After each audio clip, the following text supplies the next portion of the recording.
A 13-year-old girl has been indicted by a grand jury and will be tried as an adult. A little girl, just 10 years old, sobs as she's brought into court, charged with first-degree murder. 11-year-old girl is facing charges in the shooting death of a 36-year-old man. On July 15, 2024, a 12-year-old girl in Tennessee was charged with first-degree murder after suffocating her cousin to death. Disturbing? Definitely. But believe it or not, she's not even the youngest convict on our list. So let's take a look at some of the youngest convicts in the world, but keep in mind that some of their names have been withheld due to their age. 5 children, aged between 12 and 14, have been arrested on suspicion of murder. The prosecution has opened its case against a 15-year-old boy and a 13-year-old girl accused of killing an 80-year-old grandfather in a park in Leicestershire. It's around 6:18 p.m. on September 1st, 2024, when 80-year-old Bim Kohley took his dog, Rocky, out for a walk in Franklin Park, Leicestershire. Now, security cameras would show Mr. Kohley and Rocky strolling just a few yards from their home on Bramble Way to the entrance of the park. But just 3 minutes later at 6:21 p.m., 2 teens and 3 of their friends enter the park through that same entrance. One of the boys, a 15-year-old, walks up to Mr. Kohley and started yelling and verbally attacking this old man. The moment things get heated, 3 of the other teens run off, and the only one who stays was a 13-year-old girl who followed the boy closely. By 6:25 p.m., things escalated even further. The boy pulls out a balaclava from his pocket and puts it on, just before physically attacking Mr. Kohley. The girl recorded parts of the assault on her phone, showing a moment with the boy slapping Mr. Kohley in the face with a slider while Mr. Kohley was on his knees. Another video shows him lying on his left side on the grass while still getting attacked. Now, after doing enough damage to Mr. Kohley, both teens ran off, with CCTV catching him leaving the park and heading back down Bramble Way. The boy was also seen pulling off his balaclava as they fled. Shortly after, Mr. Kohley's grandson arrived at the park and finds him still lying on the ground in serious pain. And soon, other family members, including Mr. Kohley's daughter, would join him. Police and paramedics were called to the scene, and Mr. Kohley was able to tell them that he'd been punched and kicked by a boy and that the attacker had made a racist comment during the assault. Now, he's taken to the hospital, but tragically, he passed away the next day. Doctors said the cause of death was a neck injury that damaged his spinal cord. He'd also had 3 broken ribs, injuries confirmed to be caused during the attack. But by the time of his death, detectives had already started their investigation. Police reviewed CCTV and spoke with people in the area, and not too long after, all 5 teens who were initially at the park were arrested. The 15-year-old, who was 14 at the time of the incident, was the last one caught after dodging police and even threatening to go on the run. He was charged the day after his arrest. The 3 friends who ran off were later released with no charges. As evidence showed, they weren't involved in the attack. The 13-year-old girl was also released at first, but after more digging, police charged her with manslaughter in December 2024. Several witnesses later told police that they overheard the boy bragging about the assault. One even heard him say that he'd beaten up a guy in Franklin Park and that there was a dead guy on the floor. Investigators also found messages on the boy's Snapchat where he admitted to attacking Mr. Kohley. He claimed he did that because Mr. Kohley had pulled a knife on a girl and hit her, neither of which was ever proven to be true. During the trial, the boy insisted that he only hit Mr. Kohley after the older man tried to hit him first. He also said Mr. Kohley tried to hit the girl, so he pushed him, causing him to fall and suffer the fatal injuries. Now, the girl told police that the boy had simply pushed Mr. Kohley out of the way, which led him to fall. She didn't mention recording anything until police told her that they'd already found the videos on her phone. But either way, the jury didn't buy their stories. So on April 8th, 2025, both teens were found guilty of manslaughter. The sentencing is set for May 20th, 2025. So the worst for them is still to come. We don't know who they are, but we know what they have done. 2 boys who are just 12 years of age have been convicted of murdering a stranger in a park with a machete. His stab wound was so deep, it almost went through his entire body. On November 13th, 2023, 19-year-old Sean Cisahay was attacked and killed by 2 12-year-old boys during a confrontation at a park in Wolverhampton, England. Now, the case was pretty shocking. not because of its brutal nature, but because of how young these attackers were. In fact, they become the youngest people in the UK to be ever convicted of a murder since the infamous killing of James Bulger in 1993. And disturbingly, they're also the youngest to ever be convicted of using a knife to kill. But that leaves a big question. What could possibly drive a 12-year-old to want someone dead?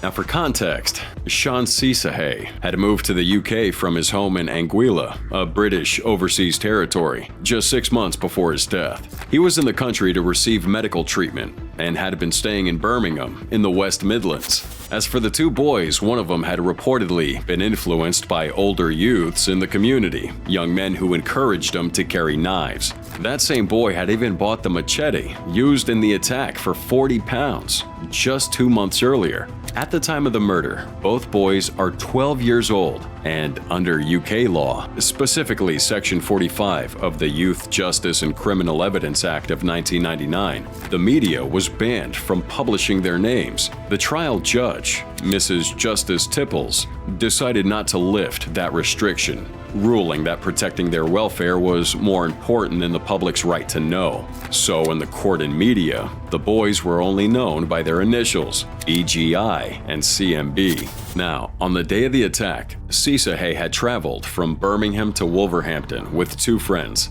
and at one point he and his friend were strolling through Stow Lawn playing fields near the Stow Heath area. But that's where they encountered the two boys. Now during the trial, one of the boys claimed that Cisahay and this other man approached them, and a female friend, while they were sitting on the bench. He said Cisahay attacked him first, putting one of the boys in a headlock and trying to run away before tripping. That's when one of the boys allegedly stabbed Cisahay with a machete. The second boy tried to distance himself from the violence, claiming he wasn't anywhere near the scene when the stabbing happened. But Cisahay's friend tells a very different story. Now, according to him, they were just hanging out, drinking Red Bull, and chatting about Christmas plans when these two boys suddenly attacked. Now, one of the boys barged into Cisahay, and when he and his friend tried to run, Cisahay tripped. That's when one of the boys pulls out the machete and starts stabbing. Cisahay's friend ran, later telling the court, "I was running for my life. I couldn't stay there and watch." This poor guy was stabbed multiple times in the back, legs, and even his skull. The assault was so savage, one of the wounds came dangerously close to piercing straight through his body. They hit his skull so hard that a piece of bone fragment was found. Now, during the trial, both boys pointed fingers at each other, trying to shift the blame, but the jury's not buying it, and they're both guilty of murder. September 27th, 2024. They're both handed to detention at His Majesty's pleasure, which is the youth version of a life sentence. Now, they'll serve at least 8 years and 6 months in a young offender institution before being eligible for release. Originally, sentencing guidelines would have set the minimum term at 13 years, but the judge reduced it, taking into account their age and difficult backgrounds. If the parole board ever decides they're safe to be released, they'll remain on license for the rest of their lives, which means they'll be watching them, and they could be recalled to custody at any time. Now there is a 14-year-old who has stabbed 2 teachers and a pupil during a knife attack in a school playground. 2 teachers and a teenage pupil were taken to hospital with stab wounds. Their injuries are not life-threatening. A teenage girl has been arrested on suspicion of attempted murder and currently remains in police custody. On April 24th, 2024, something terrifying happened at Ysgol de Fryn Aman, a school in Ammanford, Carmarthenshire. A 13-year-old girl brought her dad's fishing multi-tool knife to school and stabbed 2 teachers and another student. She later faced the consequences of her actions, but her motive behind this act, man, is just as disturbing as the act itself. At the time, this girl was struggling badly with both bullying and her mental health. She'd been transferred to this school to escape bullying at her old one, but as you know now, things wouldn't get any better. Classmates reportedly had kicked, punched, and slapped her multiple times a week, making her live in constant fear and anxiety. She starts self-harming and often keeps to herself, spending time drawing and writing out her dark thoughts. including her urge to hurt others. And back at home, her life was just as sad. Her dad was raising her alone after her mom left, and according to him, he noticed she was kind of depressed and maybe suicidal. He believed that the school didn't take the bullying seriously, and her behavior kept getting out of control. In September 2023, staff found a knife in her bag, so she gets suspended for a week, and after that, her bags are searched daily. But then she started hiding a multi-tool knife in her pocket of her cargo pants. She also had a tense relationship with assistant head teacher Fiona Elias. After her suspension, she felt targeted and treated unfairly, even calling Miss Elias frog face in her notebooks. Now, on the morning of the attack, Miss Elias wouldn't let her into the school hall, which really set things off. The girl was already in a bad mood, on her period, and said later that she felt like Miss Elias just wasn't listening. So during mid-morning break, the girl approaches Miss Elias, who was talking with another teacher, Liz Hopkin, outside near the hall. CCTV captures her with a hood up, arguing about not being allowed inside. Witnesses said that her eyes looked sinister, and before anyone could de-escalate the situation, she pulls out that knife and yelled, "I'm gonna kill you," stabbing Miss Elias in the arms and thumb. Miss Hopkins stepped in to stop her. The girl drops the knife, picks it back up, and stabs Miss Hopkins in the neck, back, chest, and leg. Two male teachers see this and rush in, trying to calm her down. But now she ran off and had stabbed another student in the chest and leg. That student reportedly had slapped her months earlier, and the tension between them never got resolved. The school's rugby coach, Daryl Campbell, had finally managed to restrain her in a classroom, putting her in a headlock and taking that knife away until police arrived. A student had captured part of this chaos on their phone, and what could be seen was a lot of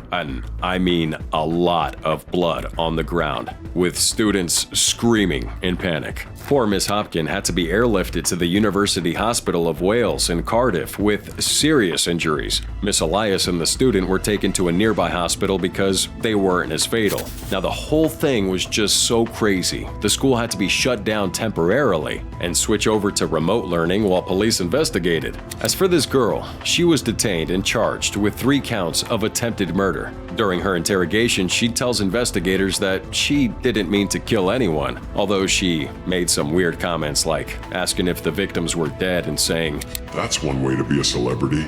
Now, during her trial, she shows up to court in a white blouse and a black waistcoat, taking notes beside her legal team. She'd already pled guilty to 3 counts of wounding with intent and carrying a knife, but she denied trying to kill anyone. Still, the jury's not buying this. After seeing the footage and hearing her post-attack comments, they found her guilty on all 3 counts of attempted murder. Her lawyer said that she was just a sad, struggling teen, not someone who wanted to kill. But the prosecutor argued that there's a big difference between dark thoughts and violent actions. This 14-year-old girl was sentenced to 15 years in detention, and she'll probably serve at least half the sentence in custody.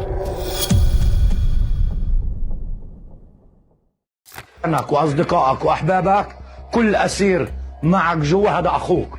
هدول كلهم زيك انحبس على حب الوطن. جوا بتكونوا إيد واحدة. تتقاتلوش مع بعض، بتديروا بالكم على بعض. إذا صاحبك هذا ناقصه إشي بتعطيه، أنت ناقصك إشي بتطلب من صاحبك. عدوك الوحيد جوا اللي هو السجان، اللي بيفتح باب السجن وبسكره. كل أسير زيك هذا أخوك. تفديه بروحك. إذا بصير عليه أي مشكلة مع السجان مع أي إشي، تخافش على روحك، خاف على صاحبك. فهمت؟ احنا اطفال صغار، مش لازم ننحبس، لازم نكمل دراستنا، لازم نطلع مع اصحابنا، نشوف اهلنا ناسنا. That was Ayam al-Salameh, a Palestinian boy from the Ras al-Amun neighborhood in East Jerusalem, who's now officially the youngest ever person to be imprisoned by Israel at just 14 years old. But his story began nearly 2 years earlier, in January 2023. Ayam was only 12 when he was arrested alongside his older brother Ahmed and their cousins, Mustafa, Moataz, and Mohammed. The group was accused of throwing stones at Israeli settlers, a charge frequently used against poor Palestinian children in occupied territories. Now, according to Israeli human rights group B'Tselem, the boys were treated harshly during their interrogation. They were allegedly hit, humiliated, and questioned for hours without an adult present. They weren't given water or allowed to use the bathroom, and they were pressured to sign confessions in Hebrew, a language they don't understand. Their father, Nawaf al-Salameh, had to pay a $1,400 bail for each boy, late at night, only for police to drag Ahmed back to the station shortly afterward, where he was made to sign more papers. Then on May 24th, 2023, Israeli forces raided the Salameh home. Again, Ayam, Ahmed, and their cousins are all taken back into custody. This time, Ayam was placed under house arrest for 14 months. That meant he couldn't go to school, see his friends, or even play football, which he loved. One adult, usually his mom, had to be with him at all times, which put a real strain on the whole family. Now, while Ayam was stuck at home, his brother Ahmed was sent to prison for 4 months. He was later released in November 2023 during that ceasefire deal between Hamas and Israel, where 240 Palestinian women and children were exchanged for 110 Israeli hostages. But then in September 2024, Ayam's case went back to court. He was officially sentenced to 1 year in prison for that original stone-throwing accusation from 2023. The time lined up with a new Israeli law passing that November, which, for the first time, allowed kids under 14 to be imprisoned for certain crimes. Critics say this law is aimed mostly at poor Palestinian children. But regardless, the court gave its final approval on November 27, 2024, and Ayam had only 11 days to resume his sentence. Before he did, though, his father tried appealing the case, stating how prison facilities in that area are usually known for overcrowding, poor hygiene, lack of medical care, and physical and psychological abuse. Ayam wasn't allowed to bring any personal items with him. No clothes, shoes, nothing. Right now, he's serving time, and all his family can do is hope that he's okay. A 9-year-old girl, 6-year-old girl, and a 7-year-old girl, now confirmed, all died as a result of that stabbing attack. It's like a nightmare. The biggest horrific thing you could ever witness in your life. Now, not every kid on this list today is a murderer or mentally ill. Some have just found themselves in the wrong place at the wrong time, and certainly doing the wrong things. On July 29th, 2024, a horrifying knife attack occurred at a Taylor Swift-themed dance class in Southport, England, claiming the lives of 3 girls, Bebe King, Alice da Silva Aguiar, and Elsie Stancombe. The murders, allegedly committed by a man named Axel Rudacabana, sparked nationwide grief. But things quickly escalated from mourning to mayhem.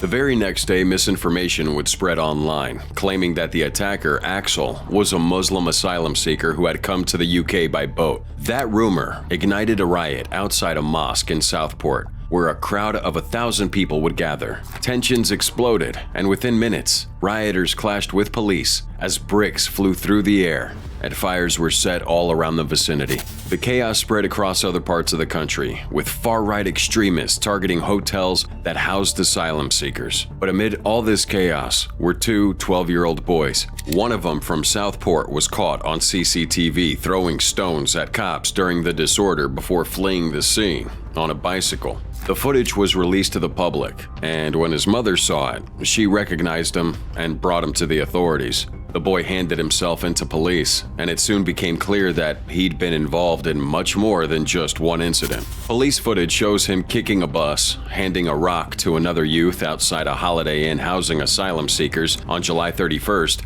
and on August 3rd, kicking the window of a vape shop and throwing a missile at a police van during a separate riot in the city center. Now, he was also identified by a school police officer who recognized him as a pupil when he was seen on the video throwing 2 objects at officers as they try to control the crowd. August 12th, 2024, he pleaded guilty to violent disorder and was sentenced at Liverpool Youth Court on September 2nd. The judge in this case described it as appalling and also pointed out that despite being just 12 years old, the boy had already developed problems with alcohol, which she called extremely concerning. But considering his age, he was given a 12-month referral order and received a 3-month curfew from 9 p.m. to 7 a.m. daily, while his father was given a 6-month parenting order and ordered to pay £200 in compensation to the Southport mosque. Meanwhile, the other 12-year-old boy, who's just a few months older, was also brought before the courts, this time in Manchester. And like the Southport boy, he too had no prior convictions. He pled guilty to 2 counts of violent disorder after participating in that riot and being part of a mob that would storm a Sainsbury's supermarket on August 3rd, 2024. He was seen on camera, knocking over shelves and kicking the front window of that supermarket. But subsequently, the boy was sentenced at Manchester Youth Court on September 11th, 2024, to a 12-month intensive referral order. His mother, who'd been in Ibiza during the original hearing date, which had to be adjourned, was ordered to pay £300 in compensation to each of the 4 victims who gave statements to the court. A 12-year-old girl is accused of smothering and killing her 8-year-old cousin over an iPhone. No words can describe it. It's unimaginable. On July 15th, 2024, in Humboldt, Tennessee, a shocking tragedy unfolded. A 12-year-old girl was charged with first-degree murder and tampering with evidence after suffocating her cousin, Demira Hollingsworth, while she slept. Demira Hollingsworth was a student at Cockrell Elementary in Nashville, known for making straight A's and her vibrant personality. But she and her older cousin had been staying at their grandmother's house and, according to family members, they'd been arguing over an iPhone even before they got there. That argument, heartbreakingly, was what led to the deadly incident. Security footage from the camera inside a shared bathroom captured the older girl using bedding to suffocate Demira, who was sleeping on the top bunk. Afterward, the 12-year-old reportedly cleaned the victim and moved her body to another position. 2 days later, on July 17th, Humboldt police reviewed the video and arrested the older child. Gibson County District Attorney Frederick Agee called the case one of the most disturbing his office has ever handled. So you've seen the video? Unfortunately, I have. Did the 8-year-old wake up? Did she struggle at any point? Yes, ma'am. There is a part in the video where we see her struggling. Now, because the girl was just shy of her 13th birthday, Attorney Agee said that they plan to ask the court to try her as an adult, which could lead to a longer sentence. On the other hand, Demira's mother, Rayana Smith, confirmed the girls had argued over the phone before the incident, and a relative, Tracy Boyd, shared the family's heartbreak on Facebook, calling the situation a tragic and senseless loss. The family, devastated, had set up a GoFundMe for funeral costs, and Metro Nashville Public Schools issued a statement on July 22, 2024, expressing grief. The case drew significant media attention between July 20th and 24th of 24, with public reactions on platforms like X, highlighting just how shocking this whole thing was. But for some reason, no further personal information about the accused is available online. And that's probably likely due to her age and juvenile status, but we do hope Demira Hollingsworth gets the justice she deserves. The disturbing sight of a 10-year-old in court charged with first-degree murder shocked the nation. October 30th, 2018. A 10-year-old girl placed in foster care at Amber's Pals and Playmates Child Care accidentally dropped a baby, Jackson Hunter, causing the baby to hit his head on a footstool and start crying. In a panic, she stomps on the infant's head, causing multiple skull fractures. And when the person in charge came around, the baby had to be airlifted to Gillette Children's Hospital in St. Paul, Minnesota, but would die on November 1st, 2018. The 10-year-old girl was arrested on reckless homicide charges, but after an autopsy revealed that she had stomped on the baby's head 7 times. Her charges were escalated to first-degree intentional homicide. On November 5th, 2018, the girl, then detained in juvenile custody, appeared in Chippewa County Court, where a $50,000 cash bond was set. Wisconsin law requires the case to initially be filed in adult court, because she was at least 10 years old and charged with first-degree intentional homicide. However, on March 6, 2019, a Dunn County judge, James Peterson, ruled her incompetent to stand trial after 2 psychologists testified about her history of trauma and mental health issues, noting her less than optimal home environment and early life trauma. The judge ordered quarterly re-examinations with a court date set for July 3rd, 2019. And she's placed in the custody of the Department of Human Services. Then by September 2019, she's held in the adult unit at the Winnebago Mental Health Institute, making her the youngest person there at age 11. But her age didn't stop prosecutors from seeking justice. Meanwhile, her attorneys attempted to dismiss the case, arguing that her age and underdeveloped brain meant she couldn't fully understand the consequences of her actions or even meet the criteria for disregard of human life required for the charge. Now, they also claim that she stomped on the baby's head once, not repeatedly. But Judge Peterson rejected that motion, stating it was hard to believe a 10-year-old wouldn't understand the danger of her actions. Despite this, her incompetence ruling paused the case indefinitely, with the possibility of resuming it if she became competent through treatment in a stable environment. Her mother, speaking to Inside Edition in September 2019, defended her, calling the death an accident and noting the girl's mental health problems, including prior suicidal intentions. There is no way that it was done in any type of intentional way. Do you remember anything she said to you? That it was an accident. And you know what? I believe my daughter. The family had tried to get her help, they say, but because of her young age, they were turned away. That eventually led her to being placed in that daycare's foster care home. And as of the time we're recording this, there's no public update on her trial, nor where she is now. Our best guess, her records have likely been sealed due to her age. But here's the big twist. Under Wisconsin law, kids as young as 10 can be tried as adults for homicide. So if she is found guilty down the line, she could face the full sentence. Yet, when will that happen? If it ever happens, we honestly do not know. Now, while most of these teen offenders haven't gotten super long prison sentences, one case easily stands out, and that's the case of a 16-year-old who got a solid 13 years behind bars for what he did to a classmate. The teenager, now 17, was only 16 when he attacked that classmate back in July 2024. Apparently, they'd both been drinking on school grounds, somewhere in Hull Beach, England. Nothing too unusual for a summer night, until things take a dark turn. At some point, the teenager in question left to walk a friend home, and when he returned, he found his victim completely blacked out from drinking. Now, instead of helping him out, the teen made a 21-minute phone call to a girl, and what he said during that call sent shivers down her spine. He tells her that the boy's life was in her hands, and then threatened to slit his throat. The girl, terrified, calls police. Officers rush to the scene and find the unconscious boy hidden in a hedge, badly injured, making it clear that this wasn't just a drunken accident. Detectives used 7 months to prove his guilt by wrapping forensics and phone data to piece together what must have happened. One of their most chilling discoveries would be a blood-stained palm print on the suspect's bedroom wall, and it matched that of the victim. In court, officials shared that the suspect had a troubling history. He'd been referred to mental health services before, had experienced psychotic episodes and memory blackouts, and had even assaulted a friend in the past without remembering it. His attorneys tried playing the insanity card. However, a jury still found him guilty, and because of his age, he couldn't be sentenced to life. But he was handed 11 years in youth detention, plus a 2-year extension, bringing his total to 13 years behind bars.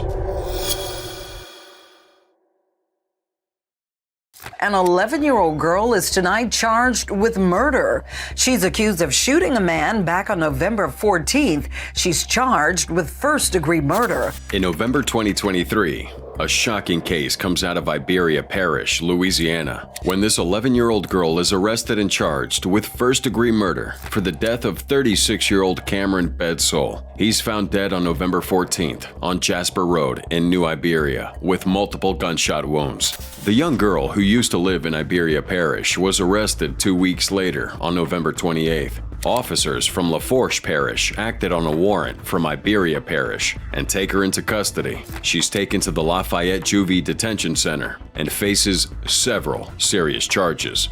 first-degree murder, being an accessory to murder after the fact, and obstruction of justice. Now, the fact that someone so young had been arrested for such a violent crime grabbed national attention. People were in shock, but little did they know that the worst was yet to come. Just over a week later, on December 5th, the case takes another unexpected turn when police in Houston arrested the girl's 15-year-old brother, also originally from Iberia Parish. Now, he's charged with first-degree murder as well. And that same day, their mother, 40-year-old Sabrina Washington, is arrested and charged with 2 counts of accessory after the fact. She's booked into the Iberia Parish jail with bond set at $400,000, while the 15-year-old boy was taken to Jackson Parish Juvie Detention Center.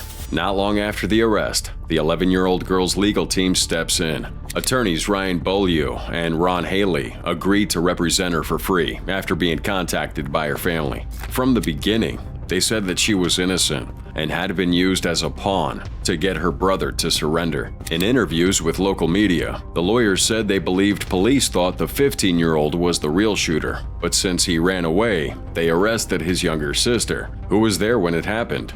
The defense also said that their mother, Sabrina Washington, was actually in Lafayette Parish at the time of the shooting, pushing back against rumors that she was directly involved. Community leaders of the African American Catholic congregation were especially upset about the idea of locking up an 11-year-old child. I mean, who wouldn't? But after spending more than 100 days locked up, her first-degree murder charge and accessory charge are dropped. In return, the girl admits in court to obstruction of justice. She admitted to getting in the way of the investigation and, according to prosecutors, gave a statement that pointed to her 15-year-old brother as the shooter. Now, although the murder-related charges are gone, the obstruction charge stayed. So, on May 8, 2024, she's sentenced to 7 years in juvie detention. Some say her sentence should have been reduced, especially after charging her wrongfully for murder, but hey, right now, the girl remains in juvie, serving her time, while the rest of the case continues.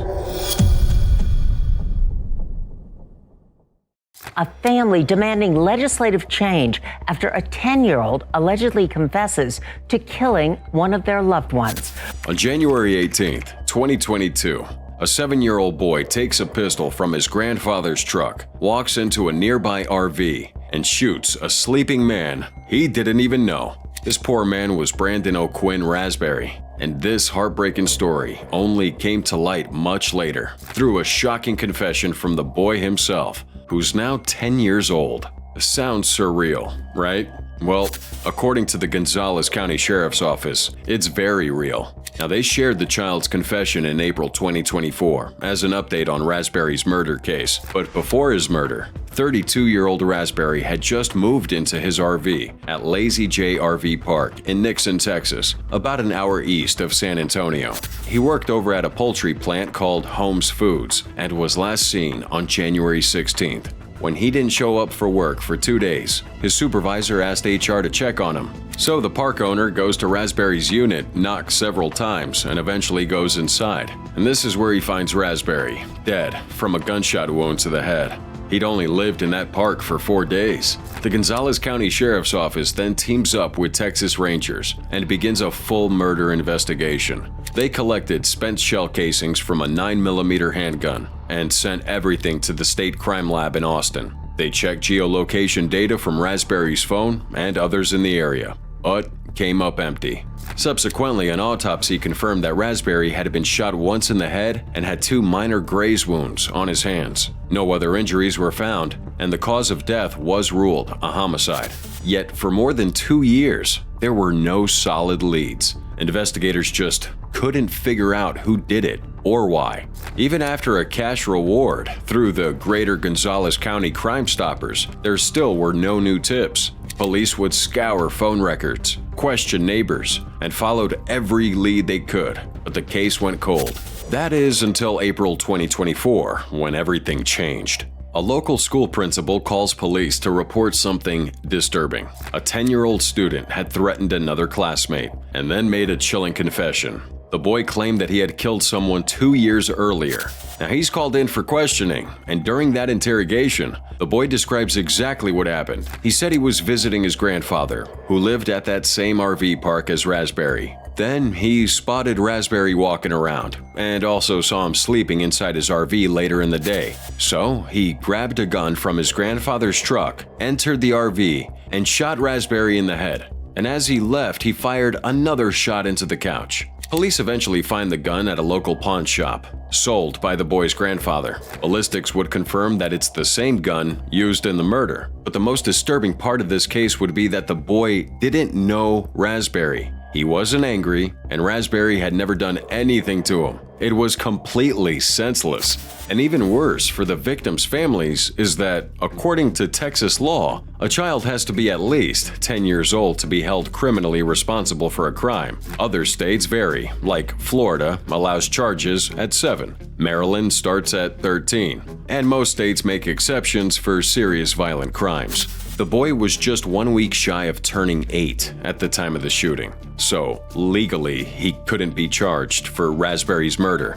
And Raspberry's family was devastated about that. Not only heartbroken, but now furious that someone so young could commit such a vile and evil act and then just walk away without any consequences. Now, authorities did charge him with making a terroristic threat involving the recent incident at his school. So after confessing, the boy's placed on a 72-hour emergency hold and sent off to a psychiatric hospital in San Antonio for evaluation. He's now being held in a juvie detention on that terroristic threat charge related to the school incident. But you know what? Raspberry's family believes this simply is not enough. I want this law changed because kids nowadays, they know how to use guns.